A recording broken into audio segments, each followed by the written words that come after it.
This video lesson is part of my video course that teaches how to deploy Spring Boot microservices on AWS Elastic Container Service. In the following lessons, we will enable a load balancing feature for our ECS service. And in this lesson, I wanted to give you a brief introduction of how it is going to work. In previous lessons, you have learned that you can use ECS service to run and manage a task.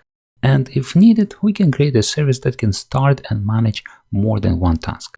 For example, you can have a service that will make sure that there are always 3 instances of your Albums microservice running. And if one of instances fails to start up, or if it stops for some reason, then ECS service will automatically start up a new task to make sure that there are always 3 tasks running. Now, let's assume that we have a client application that sends HTTP requests to our Albums microservice. So, which of the 3 running instances will handle and process this HTTP request? If the request is always sent to the same instance of Albums microservice, then it's not very good because there are other 2 instances running, but they are not helping. So it would be good if the traffic is equally balanced between all 3 instances of our Albums microservice. But how will the client application know the IP addresses of any of these microservices? The IP address changes every time the task is restarted. In this case, we have 3 instances, but it can also be 5 or 10 instances, and each of these instances will run on its own IP address. So we need something in the middle to handle HTTP request and then route this HTTP request to one of available microservices. So to equally balance the incoming traffic between all running instances of our microservice, we will use application load balancer. Client application will send HTTP request to IP address of application load balancer. Load balancer will know all IP addresses of all the currently running instances of Albums microservice, and it will equally balance the incoming traffic between these instances. So one of the main and important features of application load balancer is that it can serve as a main point of access to your application, and then equally balance the incoming traffic between the running instances of your microservice. And another very nice feature of application load balancer is that it can do health checks of these running instances. And if one of the instances is down or is not responding, then application load balancer will not route HTTP requests to it. You can use one single application load balancer to balance traffic between several microservices. In this example, I have single application load balancer balancing traffic between 2 different microservices.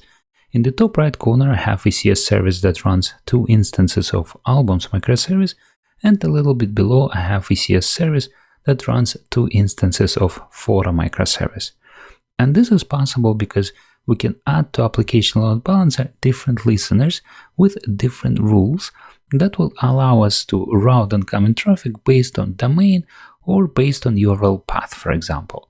All HTTP requests that are sent to Albums URL path will be balanced between running instances of Albums microservice, and all HTTP requests that are sent to a /Foras URL path will be balanced between the running instances of Foras microservice. Now, when we're going to enable application load balancer for our ECS service, you will see that we can also create a target group. Target group allows us to logically group tasks into a group and then route requests to one or more registered targets. This allows us to deploy newer version of Albums microservice and then route certain percentage of traffic to one group and certain percentage of traffic to another group. This is called blue and green deployment, and it allows us to carefully introduce and test a newer version of our code.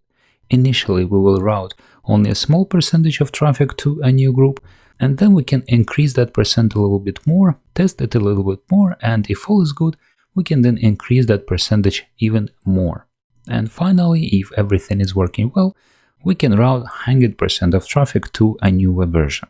Now, there are many more nice features that application load balancer has. I'll not cover all of them in this video course, but you can learn more about them by checking the official documentation of application load balancer or by actually spending more time practicing and working with application load balancer. One more important detail that I would like to mention in this introduction lesson is that there are different types of load balancers. When enabling load balancer in ECS service, you will be given a choice to select one of two load balancers. One of them will be application load balancer and the other one will be network load balancer. So far in this lesson, we were talking about application load balancer, and you will choose application load balancer when you need a set of features for your web-related applications that work with HTTP and HTTPS traffic. In this course for my Spring Boot microservices that handle HTTP and HTTPS requests, I will use application load balancer. And you will choose network load balancer when you need very fast and ultra high performance, like millions of requests per second. When you need TSL offloading at a scale, centralized certificate deployments, support for UDP, and support for static IP addresses for your application. And if you will be creating load balancer not in ECS console but in EC2 console, then there will be one more type of load balancer that you can select, and it is gateway load balancer. You will use gateway load balancer when you need to deploy and manage third-party virtual appliances that support GNIF network encapsulation protocol.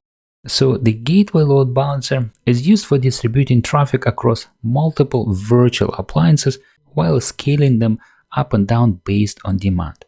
But since in this course I'm not going to manage any third-party network appliances, I will not use this type of load balancer.